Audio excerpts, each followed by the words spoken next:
today's video, we are reacting to Dunkin manager kills customer after he snapped over a cold coffee. Now, I used to work at Pizza Hut and Auntie Anne's, and did I work at any other fast food? I think those are the only two food places I worked at. Bro, sometimes customers be getting out their body, you know what I'm saying? Sometimes you might just want to slap the fire out of it, you know what I'm saying? Let them know, because bro, sometimes bro, they be tripping for nothing. They be saying, they talk to you like you're just not human, you know? So low key, I understand kind of where Buddy's coming from, but at the same time, bro, you can't just be out here taking people's lives over this. It's not that serious now, you know? But with that being said, man, let's go to get to view and see how this situation escalated so bad. I had a little bit of an issue with it, and I said, say it again, and he did. And right hook sent him down. He hit him. He fell. He hit him? Yeah. This is Corey Ellis Pujols, a 27-year-old Dunkin' Donuts manager with no criminal record. He just landed a deadly blow on a 77-year-old man. And I ain't gonna lie, bro. These old people be talking like these niggas is invincible or something. Like, no, nigga. So you know what I'm saying? One day you gonna catch the wrong YN. He gonna set your ass down, and clearly this old nigga got the right one today. You know? Yeah, bro. Niggas be like, respect your elders, this and that, man. These old niggas, bro. Man, fuck them niggas, bro. They need the respect. Cause you not young. You can't you know what I'm saying? You can't move like us young niggas, bro. You better sit your old ass down somewhere, nigga, and calm your ass down. that singular act was just enough to ruin his clean records, claim the life of a man, and earn him significant charges.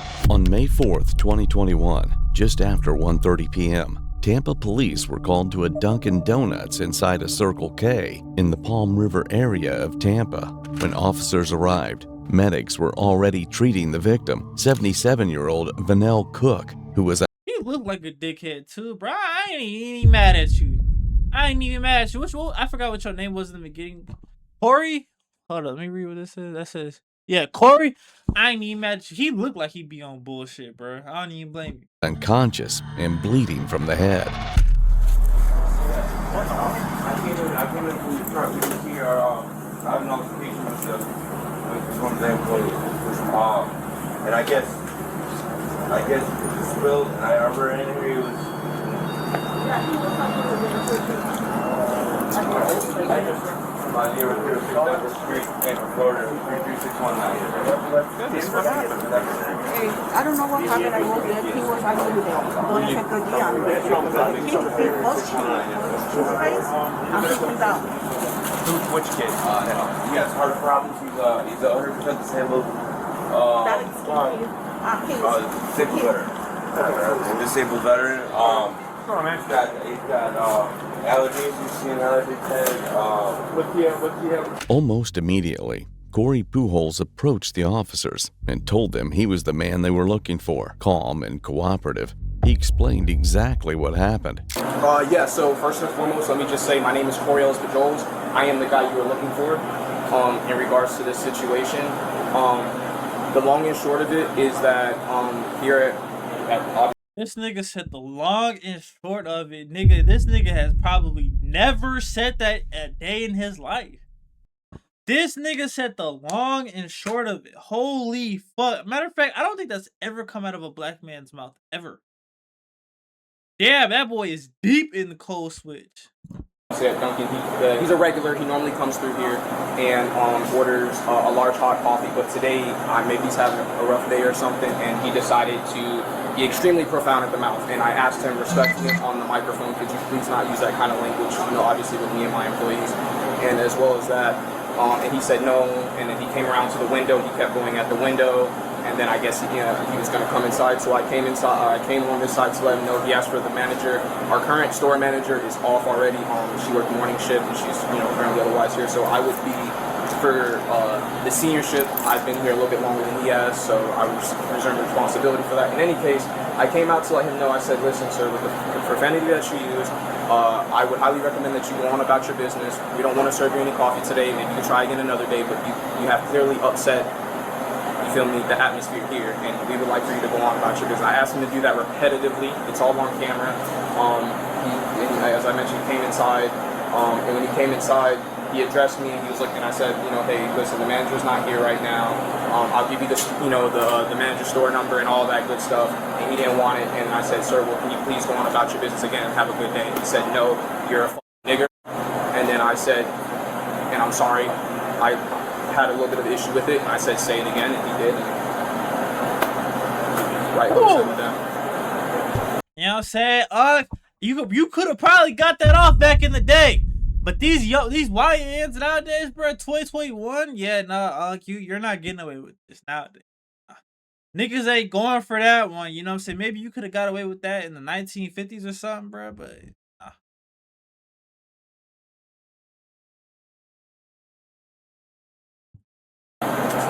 So it goes without being said that you can't hit somebody because they say something you don't like. I very Doesn't matter. well. I'm just telling you, brother. No, I agree. Believe me. I'm terrified right now, but I agree with what you're saying. You shouldn't. I have had a fit of racism since I've only been here about 2 months, and I've dealt with so much of it. And I'm not saying that is a reason to do it. I'm not. I got people that say a bunch of hateful and horrible stuff to me every single day. No, but we can't act like cops don't be like you act like people haven't been pulled over, arrested, or stuff like that for literally just saying fuck police, etc., etc. Like, no, nigga, like, bro, shut up. That's like 16 years. I let it go in one ear and out the other. It ain't gonna hurt you. This will get you in trouble. Not gonna get you arrested, but I mean, dude, you hit him and he fell down. Yeah, and he hit his head pretty good. And he should have never said what he said. But guess what? That's the country we live in. You say what you want to say. Yeah. If you don't like it, like you're saying, dude, get the freak out. Yeah. Slipped and fall, pushed and fell. Right hook and fell. My apologies for the. He was hit and he fell down. Keep it down. I don't want this other. You hit him. You punch him and he fell. I'm not one to run from what I've done. No, you're fine. And again, he's a regular, so I honestly feel like about this situation. All right, no worries. Some of you guys have to go out. Yes, sir. You should take it easy.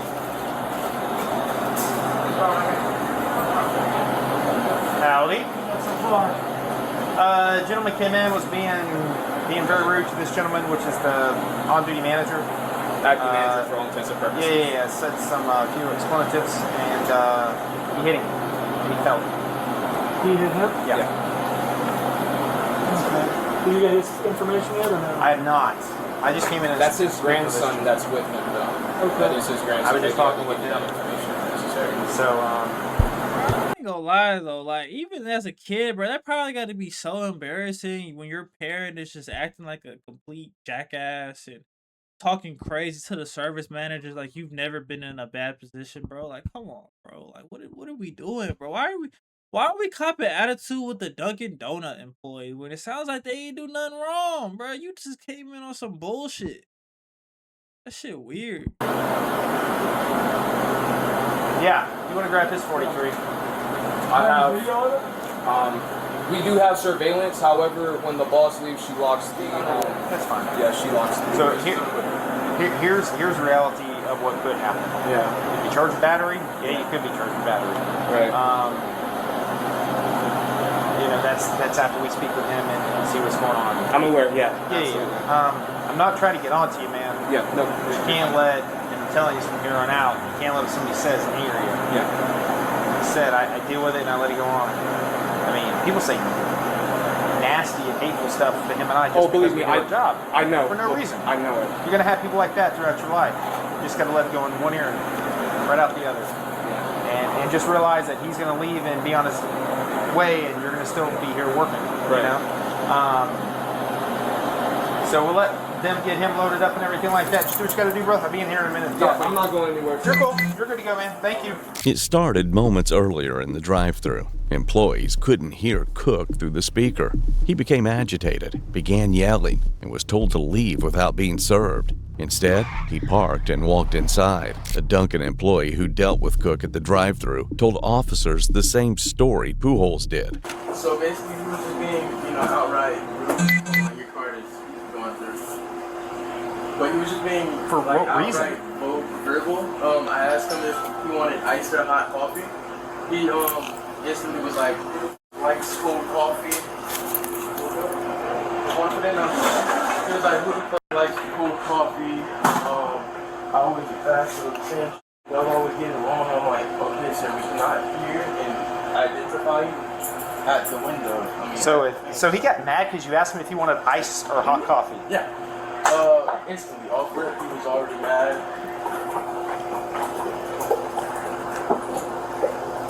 A large hot latte. Okay, gotcha. So instantly he was just, you know, Sure. above level. So he was being very verbal. Didn't want to listen to what we were saying. So Corey was like, he got on the mic because I've only been here for like just 3 weeks. Sure. But you know, I've had Dunkin experience, so Well, that shouldn't be a normal reaction of somebody. it shouldn't be a normal reaction. So he didn't want to. Oh. Thank you, sis. Okay, so yeah, he was being really verbal for absolute no reason. So Corey got on the mic because you know he's the veteran here, you know, the more experienced person. Sure. So he took over the mic and was like, "Can you not talk to the customer like that?" And he didn't listen. So he said, "Okay, you know what we're gonna do? We're not gonna take your order today. We're gonna politely ask you to leave." Came up here, we had a verbal like, "Can you leave? We're not gonna take your order," type of thing right here. We were reassuring him that he could come again later. So then that's when he came up to the front and it was right there. So even after y'all asked him to leave, He kept on coming. came, he parked, and when you say up there, up at the front counter. Yeah, he came to the car. So we knew Corey was gonna. So me and Corey went up there to wait and tell him to leave again. He didn't want to listen again, so we asked him to leave multiple times, and that's when you know he called Corey the N-word, and it escalated from there. What did you see happen from there? From what I seen is I heard him telling Corey told me to call the cops off rip. So I was calling the cops, I was calling my manager, I was calling everybody. And the dude he kept on, you know, being violent, very rude. So When you say violent, like physically violent, no, or not just verbally? physically. I don't think he physically touched Corey, but you know, mentally, you know, trying to get into Corey's mind. Sure. You know, mess with him and around with his head. So then Corey, he was like, okay, we're gonna ask you one more time. We're gonna either, you know, you're gonna leave or we're gonna call the cops. I was already calling the cops. So he didn't want to leave. He was like, there's a bunch of niggas, this, that, and third, your nicknames. Corey was like, one more time, and he called him another nick, and that's what happened. I was right here, and I was on the phone with my manager and the police officers at that time. Oh wait, yeah, police officer at that time, and that's what happened. So what happened after that, after he said that? Corey punched him, he was on the floor, and I was on the phone. Okay, and you were standing like right around here on the phone. Okay. Is he? And Corey said he's a normally regular. He comes through He here. comes here a lot, and he's very, you know, like verbal. Like I guess he doesn't know how to, you know, be respectful. So Well, normal people know how to be respectful. And choose not to be. He wasn't being respectful. Yeah, I mean it's and horrible. Yeah, so he does this a lot. I've had multiple times where I've had to go through it. He gets mad because we don't know his order. But we don't know your order because we cannot physically see your face. Sure. Hello, manager. Yeah. Okay. Are you able to? A, I got a thumb drive, or B, if we're able to get the video, can you email it? What's the better for you? I'll have it emailed to you. Okay. I'll have my law prevention guy Okay. send it to you. Let me go out and. Give me an email address. Yes, sir. I'll call him now, as a matter of fact, to go ahead and get him to do it. Okay.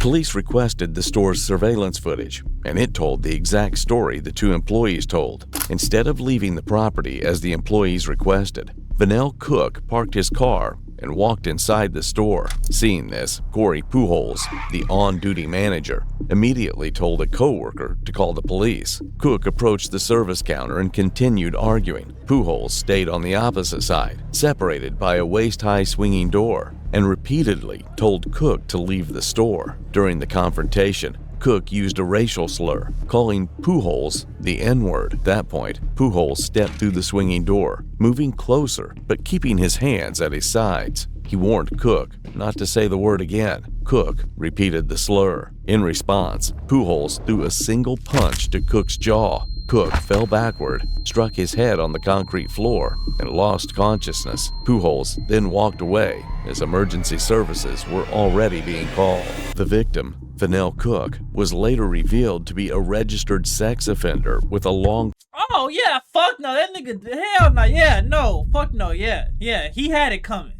Yeah, fuck this nigga, man. He had that shit coming, bro. Criminal history involving child exploitation. Prosecutors would later describe him as an unsympathetic victim, but legally, none of that justified the punch. The officers eventually did what they had to do. And it feels better in here.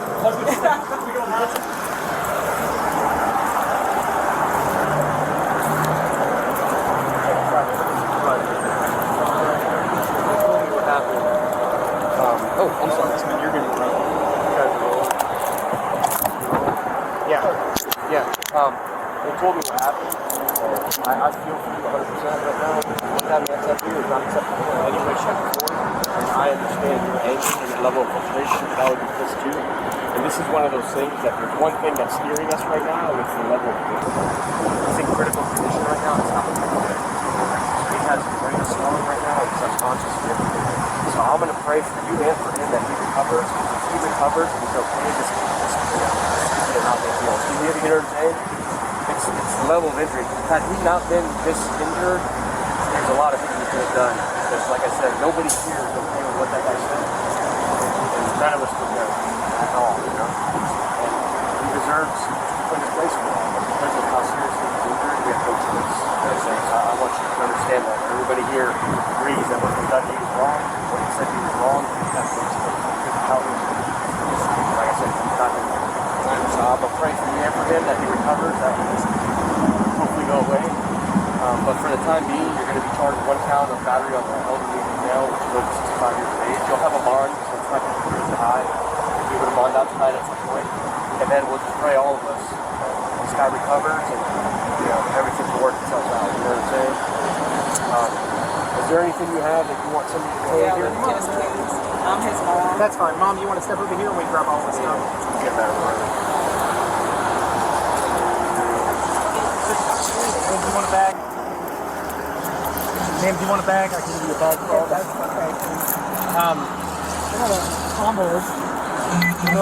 Yeah, I've got one in here, or if you got one, that's fine. Like I said, he'll get a bond, hopefully as fast as possible so he can get out and be done with it. But I mean, I called the state attorney's office, I spoke to all of our supervision, and it's just unfortunate, you know. I wish the guy had a black eye so we could all say, hey, watch him out, you know, but he's been through that. It's just one of those things that I wish I had.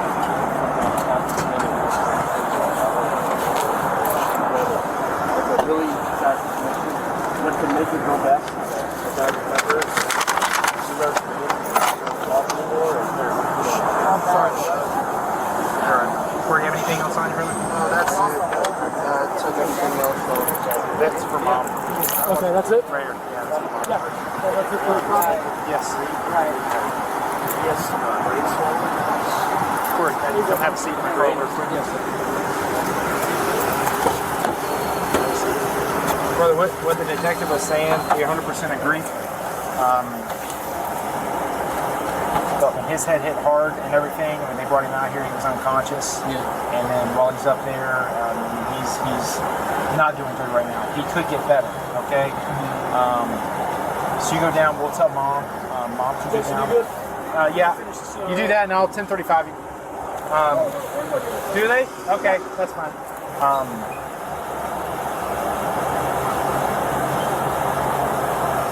It's just a hope, brother, that it gets better. Yeah. Okay? I know that was not your intent. It was not. It wasn't. I know that. You told me that right off the bat, man. It would have been different if it would have progressed and there would have been more physical after that, but it wasn't. Yeah. But everything, when something happens, everything is taken that happens in the entire situation. You know what I'm saying? So him falling, him getting the injury, him being elderly, again, he could be in the hospital and be completely fine by tomorrow. Okay? But we'll tell mom. Mom can come down and bond you out. It should be, I think, $1,000 bond or $100 to a bondsman. She can come down and bond you out. And I'm sorry about this. I'm sorry because I still think, no matter what anybody thinks of me, I shouldn't have done it. I shouldn't. I agree with everybody. I shouldn't have. Let me turn the air on for you. Let me talk to mom real quick. Okay. 3 days later, on May 7th, 2021, Cook died from a skull fracture and brain contusions. Pujols was rearrested and charged with aggravated manslaughter of an elderly adult, facing up to 30 years in prison. In March of 2022, prosecutors made a controversial decision. They reduced the charge to felony battery. Pujols was sentenced to 2 years house arrest, 3 years. Oh, wait. Probation, 200 hours community service, mandatory anger management, and no prison time. Okay, thank God. You know what I'm saying? Because that whole ass nigga, bro, he had that shit coming, bro. I'm glad that my man didn't have to go to jail, man. Because Corey, bro, you know what I'm saying? You a real nigga, bro. You know, that shouldn't have happened to you. That was some bullshit. Fuck that old nigga, man. He a hoe. And yeah, man, free my nigga Corey, man, till it's backwards. And with that being said, we're gonna go and wrap up this video. Y'all hit that like button, hit that subscribe button. Comment what you think of this down below. And until next time, I'll catch y'all boys later, man. Peace.